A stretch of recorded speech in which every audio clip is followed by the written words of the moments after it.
जितने भी देश में प्रचारक हो, आप ये समझो कि आप इस पर ज़्यादा जोर दो और न समझ में आपके आता हो कि हमको क्या बोलना चाहिए, क्या बताना चाहिए कि जिससे लोगों के भाव बदल जाएं, जिससे लोग समझो कि शाकाहारी नशा मुक्त हो जाएं, जिससे लोग अपराध मुक्त हो जाएं, जिससे लोगों को सुख और शांति मिलने लग जाए, ये चीज़ न समझ में आती हो तो यहीं आ जाओ। कहाँ? उज्जैन आश्रम पर, वहाँ से चल पड़ो। और जैसे 12 तारीख को साधना शिविर ख़त्म हो जाएगी तैसे यहाँ ट्रेनिंग शुरू हो जाएगी। किसकी ट्रेनिंग शुरू होगी? ऐसे लोगों की जो वक्ता हो, ऐसे लोग जो लोगों को समझाते हो, दरवाजे दरवाजे बैठ कर के 4-6 आदमियों के बीच में बैठ कर के समझाते हो, प्रचारक हो, ऐसे लोग आ जाओ। और वो भी आ जाएं। कौन? एक होते हैं पढ़े और एक होते हैं कढ़े। तो कढ़े लोग क्या करते हैं? बोल नहीं पाते हैं, वो जगह जगह बैठ कर समझाते हैं और किसी की कोई शंका होती है तो उसका समाधान कर देते हैं, तो उसके आदमी के समझ में आ जाता है। वो ज़्यादा ठोस काम करते हैं, लेकिन ज़रूरत दोनों की रहती है, पढ़े और कढ़े दोनों की रहती है। कैसे? एक सेठ ने फैक्ट्री लगवाया तो फैक्ट्री में इंजीनियरों को बुलाया और नक्शा बनाया उन्होंने और फिर तैयार करा दिया। अब फैक्ट्री जब बनकर तैयार हो गई तो वो चले ही नहीं चले ऐसे, फिर रुक जाए, फिर चले, फिर रुक जाए। अब एक से एक इंजीनियर आए और सब अपनी अकल लगा लिए। निराश होने लगा जब सेठ, कहा भाई अब क्या करें, बहुत पैसा लग गया और लौटने का देखो, वापस आने का पैसा कोई लग नहीं रहा है कि अब व्यवस्था हो जाएगी। बहुत दुखी हुआ।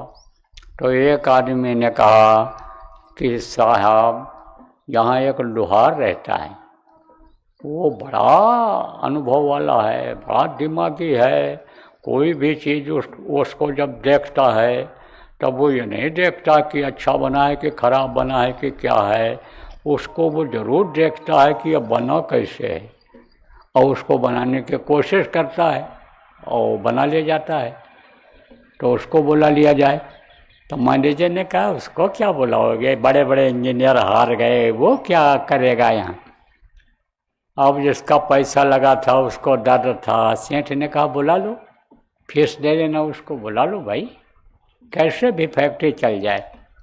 अब वो आया, थोड़ी देर तक तो ऐसे इधर उधर सब पूरा देखा, ध्यान से चक्कर लगाया और फिर आया, एक जगह रुक गया।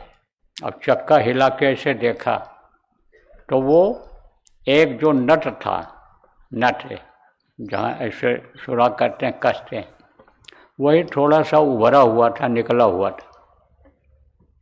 तो वहीं पर एक हथौड़ा पड़ा था और वही हथौड़ा उठा के मारा उसी नट के ऊपर, बस वो अंदर चला गया। कहा आप चलाओ, चलाया, चल गई फैक्ट्री। वाह वाह वाह वाह वाह होने लग गया। वो बटा मिठाई उठाई खिलाया, बैठाया, उसको सम्मान के साथ माला पहनाया मालिक ने। तब मैनेजर से कहा भाई इनकी फीस दे दो। तब मैनेजर ने पूछा कितनी फीस दे तुम? तो कहा हमारी फीस दो 1000 रुपया। उसने कहा भाई, उसने भी सोचा सेठ आदमी इसे कम क्या मांगे। तब मैनेजर ने कहा कि सस्ता ज़माना था, 1000 की बड़ी कीमत होती थी।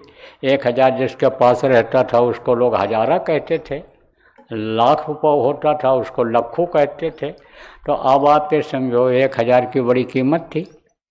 तो कहा एक हथौड़ा मारने का 1000 रुपया तो लेगा? मैनेजर ने कहा जी नहीं, एक हथौड़ा मारने का 1 रुपया और अकल लगाने का 999 रुपया।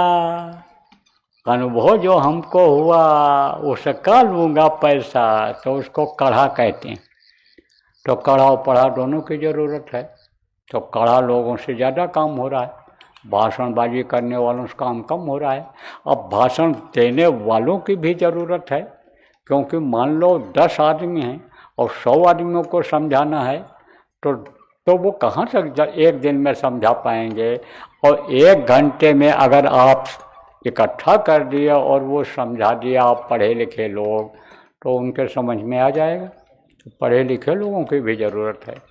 दूसरी चीज़ ये है कि युवा पीढ़ी जो है नौजवानों की, ये बिगड़ती चली जा रही है। संग दोष लग रहा है इनको। देश का भविष्य क्या होगा, समाज का भविष्य क्या होगा, धर्म कहाँ ये जाएगा, कैसे बुजुर्गों की सेवा हो पाएगी, कैसे बड़ों का सम्मान हो पाएगा, यही चीज़ हमारे समझ में आ रही है कि भाई ये चीज़ें तो ख़त्म हो जाएंगी अगर यही पीढ़ी बढ़ जाएगी, यही नशेड़ी अगर बढ़ जाएंगे तो ये तो देश ख़त्म हो जाएगा, समाज का अस्तित्व ख़त्म हो जाएगा। भारत को जो लोग अच्छी नज़र से देखते हैं वो नहीं देख पाएंगे। जो आध्यात्मिक देश बनाना है, इसको विश्व गुरु बनाना है, आध्यात्मिक गुरु बनाना है विश्व को, वो कैसे हो पाएगा। इसलिए कहते हैं कि जैसे हाथी को पकड़ने के लिए हाथी की ज़रूरत होती है, ऐसे युवाओं को मोड़ने के लिए, उनका खान पान चाल चलन सही करने के लिए पढ़े लिखे नौजवानों की ज़रूरत है।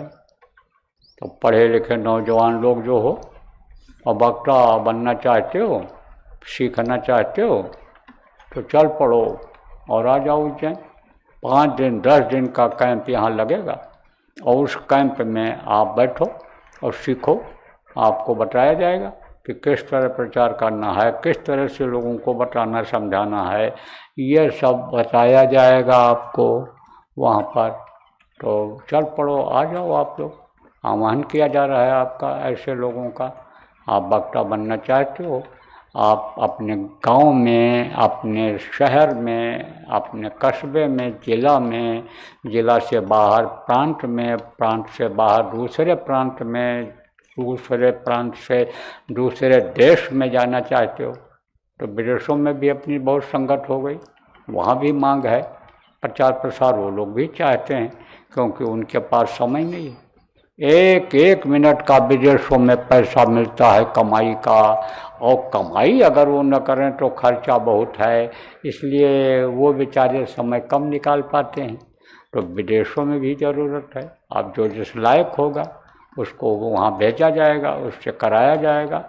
तो वक्ता लोग जो जानते हो, जो वक्ताई कर रहे हो, समझा रहे हो, वो लोग, और जो सीखना चाहते हो, आगे बढ़ना चाहते हो, कुछ संगत की सेवा करना चाहते हो, जनता की सेवा करना चाहते हो, तो वो लोग चल पड़ो, आ जाओ यहाँ उज्जैन। कैंप लगेगा यहाँ। तो अब आप समझो कब लगेगा। चल पड़ोगे तो ये 12 तारीख के बाद ही देखा जाएगा, समय रहेगा तो लगवा दिया जाएगा, नहीं तो शिवरात्रि के बाद तो लगवा ही दिया जाएगा।